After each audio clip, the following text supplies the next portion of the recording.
আল্লাহকে ডাক দিয়ে বলতেছেন, আল্লাহ আল্লাহ তুমি আমাকে জাহান্নামের আগুন থেকে বাঁচায় দাও। আল্লাহ জাহান্নামের আগুন যেন আমার গায়ে না লাগে। বাবাজি, তার দাদা তার দ্বারা ছিলেন বুড়া মানুষ, 60, 70, 80 বছর বয়স যাদের, 30, 40, 50 বয়স যাদের, তারা যাইতে যে আবার ব্রেক হয়ে গেল। একজন আর একজনকে ডাক দিয়ে বলতেছেন, কিরে ভাই, এই ছেলেটার জন্য তো গুনাহ লেখা হয় না, এই ছেলের বয়স তো এখনো হয় নাই, এই ছোট্ট বয়সে কি জাহান্নামের কি বুঝলো? এই জাহান্নামের বয়সে আল্লাহর দরবারে কাঁদতেছে। আসো না যাই তার কাছে জিজ্ঞেস করি, মোনাজাত শেষ হলে বলবো। বাবাজি খুব খেয়াল করে কথাগুলি শোনা চাই। আবার বলছি, কেউ যদি চলে যায় চলে যেতে দিবেন বন্ধ, কারো যাওয়া দেখে কেউ যাবেন না। আমার আল্লাহ কোন জাহান্নাম থেকে বাঁচতে বললেন, এমন বাঁচ এবং বাঁচাইতে বললেন, বাঁচান একটু গভীর মনোযোগী হয়ে শোনা চাই।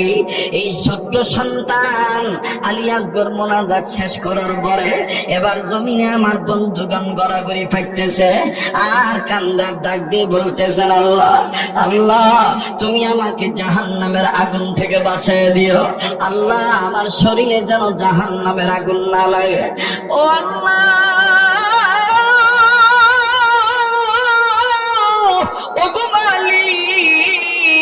আমি জাহান্নামের আগুন সইতে পারবো না আল্লাহ।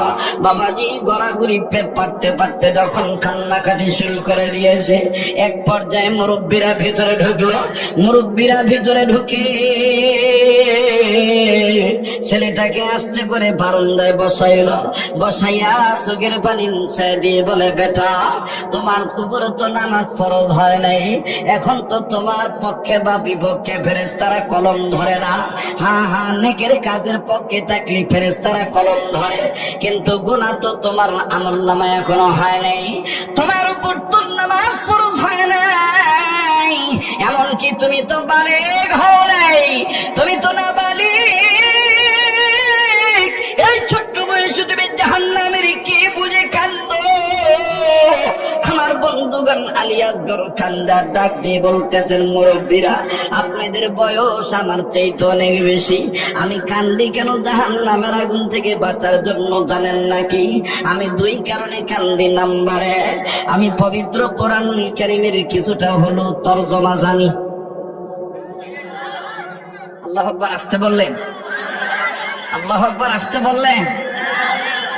আমি যদি এখন মারাও যাই তো আমি বলতে পারবো যে আমার বেটা কোরআন শরীফ লিখতে পারে। বেটার বয়স কেবল 10 পা রাখছে, কিন্তু কোরআন শরীফ তো কি সুন্দর করে ছাপানো।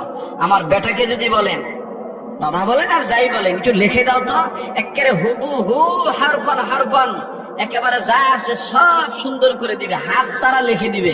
আপনি ধরতেই পারবেন এটা কি হাতের ছাপা না কম্পিউটারের ছাপা।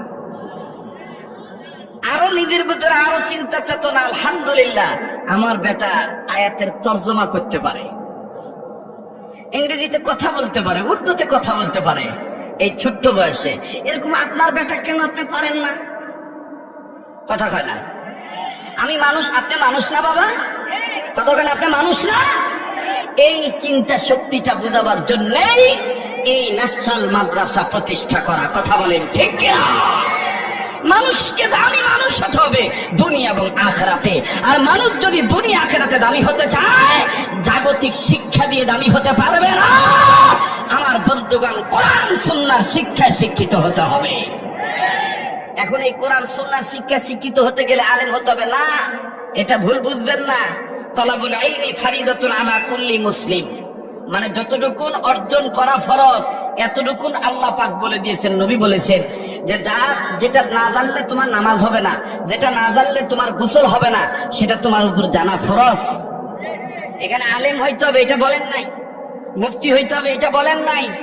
আর কোরআনের কথাও নাই, কোরআনের কোথাও নাই যে বাবা তোমার সন্তানকে তুমি আলেম বানাওই, হাফেজ বানাওই, এটা বলেন নাই। কোরআনের মধ্যে আল্লাহ বলেছেন তোমাদের মধ্যে হতে কিছু কিছু লোক ফকিহ হওয়ার জন্য বের হও, মুফতি হওয়ার জন্য বের হও, আলেম হওয়ার জন্য বের হও। সুবহানাল্লাহ।